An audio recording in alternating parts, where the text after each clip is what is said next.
This is the fastest method to grind the taste testing rat connoisseur in the brand new cooking update expansion. Stick around to the end of this video because I'm going to show you guys every single thing you need to know to go ahead and get yourself as many rewards as you can in this update. I'm also going to be showing you guys how you can get a bunch of really OP recipes without having to scroll through Discord or like watching a bunch of videos for it. So once again, stick around to the end. Let's get straight into this video. Before we start though, if you guys could leave a like and subscribe, that'd be greatly appreciated.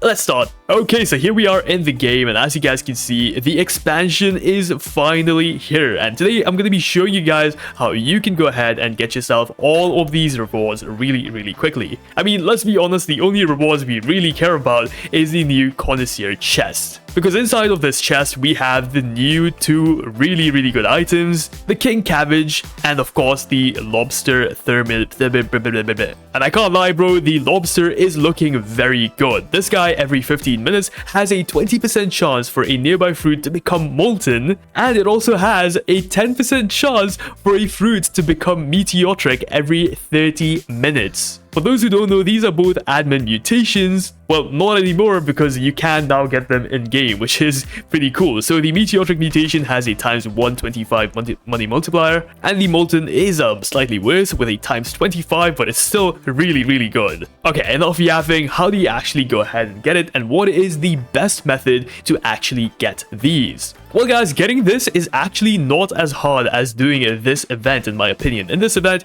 you have to wait for this certain craving and you only have to give him this certain craved food. Now, we don't have to do any of that here guys. All you need to give to this rat is a bunch of food that has a bunch of mutations on it. That is it. So for example, if I go over to my inventory, check this out guys, I have a bunch of elephant ears with a bunch of mutations on it. Now, do not give him any food with no mutations. So make sure all of your plants have at least one mutations on it, and once you do that, go ahead and submit each and every one of them for the highest chance for the food to get the mutation. I hope that makes sense. So the more food you put in here which has a mutation, the higher the chance the food that comes out has a mutation on it. This is getting confusing. Let me just go ahead, hit that cook button, and let's just go ahead and skip this timer. And check this out, this food should have a mutation on it. So if we collect it, look at that, it has the frozen, shocked, and tempest, this mutation on it too. Because the fruits I inserted in there had this mutation too. Could I interest you in salad? My salad glows. Yeah, he's impressed, bro. He's impressed. Anyways, what was I saying?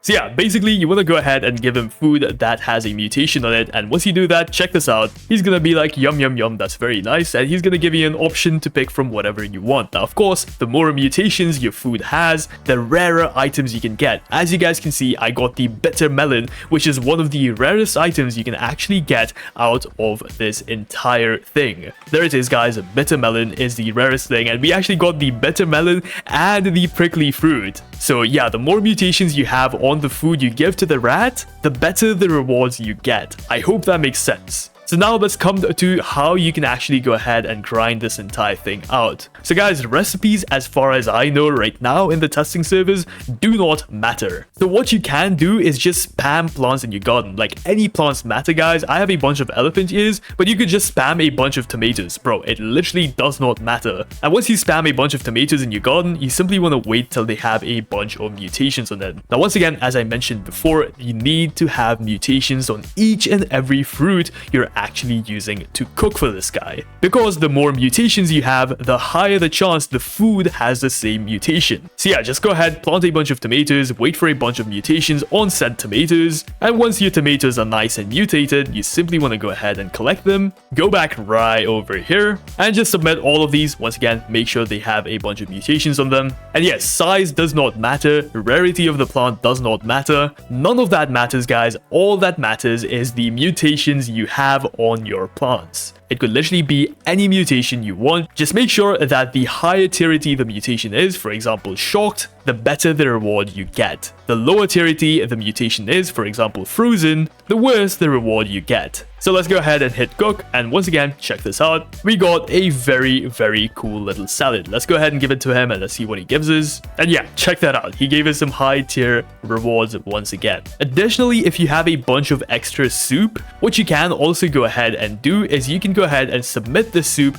to Chris P. And basically, you get a bunch of points for whatever soup you submit. So as you guys can see, I got 5 points there because the food I submitted was legendary. If you submit a legendary food, you only get 5 points. If you submit mythical, you get 6. Divine, you get 7. Prismatic, you get 8. And of course, the new transcendent type that we have, which isn't in the wiki yet, is going to give you guys 9 points. So yeah, the rarer the food you guys go ahead and submit, the more points you get. Now you might be asking, what can I actually do with these points? Well guys, if you get 40 points, there is basically going to be a storm, a kitchen storm. But basically inside of a kitchen storm, you have a 2x cooking speed, which is really helpful if you are cooking. High mutation carryover, which basically means more mutations are actually going to transfer to your food that you're cooking. And finally, you have a new aromatic mutation chance, which once again, this is it right here, guys. This is what aromatic looks like. It has this piss is flowing out of it. I don't know, man. That just looks like fart. It just looks like stench. I'm not gonna lie, man. Whoever designed this didn't think it through, bro. This entire thing is very confusing because this event is very confusing. So if this video was confusing, blame the developers, not me. I'm just doing my best to actually try and explain to you guys how you can complete this event. I've probably spent like 10 to 15 hours in the past day just doing this event. I kid you not. But just to recap for the people still watching, all you need to do is plant a bunch of plants, get a bunch of mutations on said plants, preferably try and get higher tier mutations because those give you better rewards. Then take those mutated plants to the pot right here, place them inside of the pot and hit that cook button, and now simply wait for it to cook. Once the cooking is done, submit the soup or whatever you guys create to this guy, and this guy is gonna give you guys a bunch of rewards, which is pretty cool. So yeah, check that out. So just a quick update, guys. Here we are back in the developer game, and as you guys can see, there is a few things that are a little different. So let's go ahead and cover them right now. So first things first, we now have a mutation chance meter of some sort. So basically, if I go ahead and collect this soup, and we get a bunch of plants, for example, these plants here, and I put in a mutated plant just like this, it's actually gonna add it right there. So as you guys can see, it's gonna increase the meter to 50% because I put it in a mutated plant. So one mutated plant gives you guys a 50% chance to get the food mutated. But if we go ahead and put another mutated plant, as you guys can see, it increases by another like 30-ish%. And of course, you can keep on adding mutated plants. But if you don't add a mutated plant, just like this one, as you guys can see, it is not going to increase at all. So only and only add mutated plants inside of this thing to get the highest chance to get mutated food out of it. Hope that makes sense. So for example, right now we have a 98% chance